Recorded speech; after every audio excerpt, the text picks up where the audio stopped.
Bem, esse vídeo está sendo publicado nessa segunda-feira. Eu sou Gabriel Amaral, eu sou jornalista por formação, eu sou tricolor de coração. E, bem, se você não está sabendo, essa semana eu tirei férias. Eu não tiro férias desde... Para você ter noção, a última vez que eu tirei férias, não foi tipo uma folga de um dia, não. Férias de pelo menos 2, 3 dias seguidos foi para ir nas Olimpíadas. Olimpíadas, na última vez, em 2016. Então, tirei férias essa semana, mas a produção de conteúdo aqui do canal não para, né? Vocês conhecem como funciona aqui essa produção. Por exemplo, hoje tem notícia, ó, vídeo de notícia aqui no canal. E durante a semana vamos ter alguns vídeos de notícias e análises, né? Por aqui. Então, dessa moral, provavelmente vai ser uma semana que vai ter um engajamento menor e etc. Mas eu tentei deixar preparado aqui vários vídeos muito legais e vai continuar tendo vídeo direto, tá? A gente volta com a produção, continua com a produção normalmente, até porque eu não posso parar de postar, senão o YouTube caga e anda pro meu canal depois. Enfim, deixe seu like aqui embaixo para gerar um engajamento muito bom, muito grande nesse vídeo. Aperta o like aqui que isso vai ajudar bastante e se inscreve aqui também. Vamos falar de convocação de Calegari para a seleção brasileira, o repasse, né, de Kaká, na verdade, para o Grêmio e um papinho rápido sobre a questão do desenvolvimento dos jogadores, né? Por que alguns jogadores demoram mais para desenvolver e como lidar com isso. Bem, começando pela convocação de Calegari para a seleção brasileira, né? Deixa eu até clicar aqui para poder ver. Foi convocado, na verdade ele não estava na convocação inicial, ele não era um dos primeiros convocados, ele foi convocado para substituir o lateral do Grêmio, o Wanderson. Enfim, para um período de treinos que vai ficar entre os dias 7 e 18 de dezembro. Esse período de treinos lá que o André Jardine, né, treinador da seleção, chamou ele, é para disputa do quadrangular internacional, que vai ser lá em Teresópolis. Bem assim, é a preparação de time, convocação, seleção brasileira, toda aquela questão de base. É importante destacar, ele não vai jogar nas partidas contra Vasco e Atlético Goianiense, ou seja, são 2 jogos em que ele vai desfalcar o Fluminense, porque entre os dias 7 e 18, por exemplo, dia 7 já é hoje, nessa segunda-feira, o dia que ele está se apresentando. Estou gravando esse vídeo, vocês estão percebendo, né? Estou gravando esse vídeo um pouquinho antes, mas hoje é segunda-feira, é o dia que está saindo esse vídeo. Ele se apresenta por lá, o jogo contra o Vasco já é na próxima semana, na próxima segunda-feira, não, o jogo foi antecipado, né? Para o domingo. Bem, o outro jogo é no dia 16 contra o Atlético Goianiense. E no dia 18 é que acaba o período de treinamentos. O Fluminense deve pedir, imagino eu, que ele seja liberado um pouco antes para poder atuar contra o Atlético, mas teria que ser uma liberação de 3 dias antes, pelo menos. Não sei como ficaria essa negociação.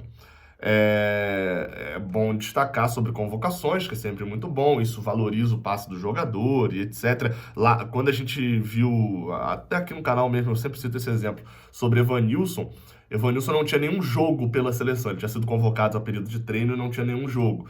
E isso até foi um peso contra, assim, ele não ter nenhum jogo pela seleção e tal.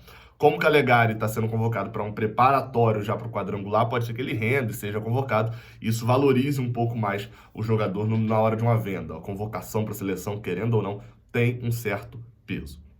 E bem, Calegari com 20 anos, já que eu estou falando de base, vou falar também da saída, da venda, entre aspas, de Kaká.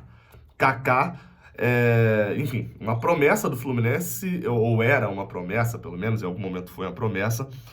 Tem 18 anos, atacante, foi um dos destaques do Fluminense enquanto estava no Sub-17. Lembro de ver alguns jogos dele, confesso que eu não lembro de ver muitos jogos prestando tanta atenção nele, porque na época que eu assisti mais os jogos ele ainda era reserva, né, porque ele era um ano a menos ali do que o resto da galera.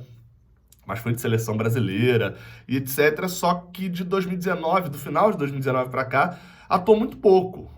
Foi relacionado e jogou, acho que somando isso não dá nem 10 partidas nessa passagem para o Sub-20. Mas assim, de certa forma é até relativamente normal. Um jogador de 18 anos, ele está no primeiro ano de Sub-20, ele sim está um pouco mais ali a diferença, porque ele está numa diferença de quase 3 anos, né, para os principais dessa categoria. Essa subida aí, ela só não é mais complicada, talvez, do que a do Sub-20 para o profissional. E o Fluminense, depois de um ano ruim dele, não foi tão bem no sub-20, jogadores como até na matéria lá do UOL, cita jogadores como John Kennedy, Samuel Granada, Kaique, jogadores que já se tornaram joias maiores do que Kaká, e ele, que tinha renovado em 2018 com o Fluminense com uma multa rescisória de quase 200 milhões de reais, bem, foi repassado ao Grêmio, com o Fluminense ficando com cerca de 40% dos seus direitos. Lembrando, o Fluminense tinha 100%, ou seja, o Fluminense repassou 60% ao Grêmio. Até o momento, a gente tem informação, ou seja, a gente não tem informação nenhuma. Então, até o momento, isso foi a troco de nada. O Fluminense só repassou para o Grêmio, porque o jogador não estava performando. Lembrando, nada foi dito pelo Fluminense. E se o Fluminense não se manifestou em nada sobre a negociação, ele abre a cartela para suposições. Obviamente, suposições, desde que você não vá ferir, né, enfim, o diretor ou acusar alguma coisa. Mas, bem, foi repassado. Se não foi noticiado nada de valor, foi repassado de graça. E o Fluminense ficando com 40%, para se ele render no Grêmio, o Fluminense ficar com 40% dele. Bem, vamos lembrar.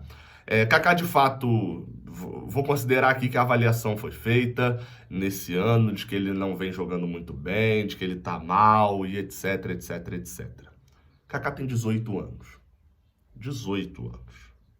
E não é o 18 anos que é o garoto que já vem sendo na berlinda ali no finalzinho e tal, e sempre dá mais uma chance, não. Em 2018 ele era uma das maiores joias da base do Fluminense. Como que 2 anos depois ele não serve mais? É repassado para o Grêmio para ver se rola alguma coisa. Eu prefiro pensar que tem alguma coisa aí que não foi revelado, que tem alguma coisa estranha, do que pensar que é só incompetência. Porque é muito estranho um jogador... E aí, ao mesmo tempo que você vê isso, você vê jogadores como Matheus Pato, com 25 anos, ou Pablo Diego mesmo, renovando o contrato. O Pablo Diego renovou o contrato no início do ano. Matheus Pato tá com 25 no Sub-23. Você vê Felipe Cardoso recebendo chances no profissional. E um jogador de 18 anos que provavelmente, desses 4 aí que eu citei, provavelmente deve ser o menor salário desses 4, é repassado para o Grêmio para ver se rende lá para a gente perder 60%. É sempre bom lembrar aí, porque isso vai ser anunciado. Eu não sei se Kaká é craque de bola e etc. Mas se ele render no Grêmio e for vendido por 100 milhões de reais, o Fluminense não está ganhando 40 milhões nessa transferência. Ele está perdendo 60, porque Kaká podia ter rendido aqui e ser vendido daqui.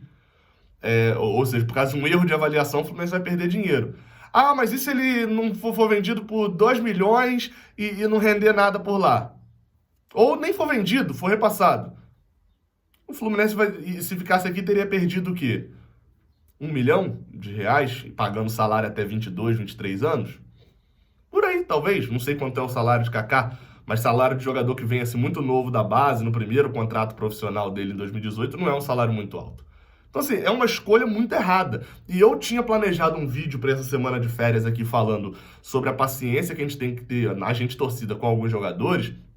Ia citar 2 exemplos, inclusive, que estão no Flamengo e a gente consegue ver muito bem, né? Tipo, tá muito perto da gente, que é de Pedro e Gerson. E eu vi um comentário de, tipo, quem diria em que 2 jogadores que foram muito criticados no Fluminense, com 18, 19 anos, estariam agora com 22, 23 jogando muito.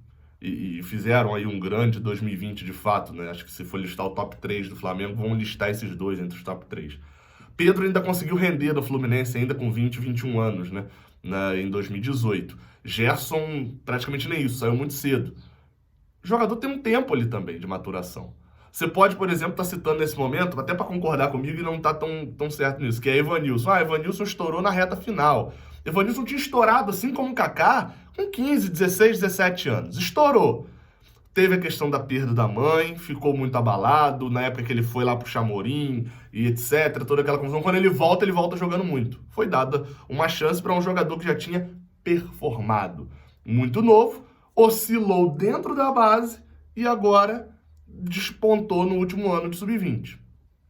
jogadores como... uma outra questão, né? Jogadores como... enfim, o que foi vendido para a Arábia, né? O Leandro. Se você pegar o Leandro, ele já tinha 20 anos, não tinha ainda o projeto Sub-23, e ele já ia estourar a idade, mas quando treinou com um profissional não jogou tão bem, etc. Esse ainda vai. Sei lá, repassa, foi acho que R$1 milhão que o Fluminense ganhou, e se render alguma coisa já tá com 20 anos. O ideal hoje é você segurar e botar esse cara para jogar no Sub-23. Por que com o Kaká foi repassado pro Grêmio? Sempre bom lembrar, o Fluminense tem uma dívida com o Grêmio, né, de R$5 milhões. Será que foi para pagar essa dívida? Se foi, aí ok, negociou, a gente pode avaliar de uma outra forma. Mas de graça não faz sentido nenhum. E aí, assim, eu vou repetir. Se ele performar no Grêmio e for vendido por lá, não foi uma boa negociação. Não foi. É um tiro que ele só pode sair pela culatra para o Fluminense. Porque se tudo der certo para o Fluminense, que ou seja, ele entrar muito dinheiro por causa de Kaká, é sinal que foi um erro de avaliação do Fluminense. E se tudo der errado, ou seja, ele for para lá, o Fluminense não ganhar dinheiro nenhum realmente com ele, o Grêmio não vender, etc., é sinal de que o Fluminense fez certo. Ou seja, temos um paradoxo aí na avaliação. Enfim, espero que role um debate aqui nos comentários sobre base. Coloque aí em quem você deposita mais esperança em relação à base do Fluminense para 2021, né, que possa subir para o profissional já em 2021 para poder jogar, obviamente com aquela calma que a gente sempre tem. Saudações tricolores, não me abandonem. Até a próxima, valeu.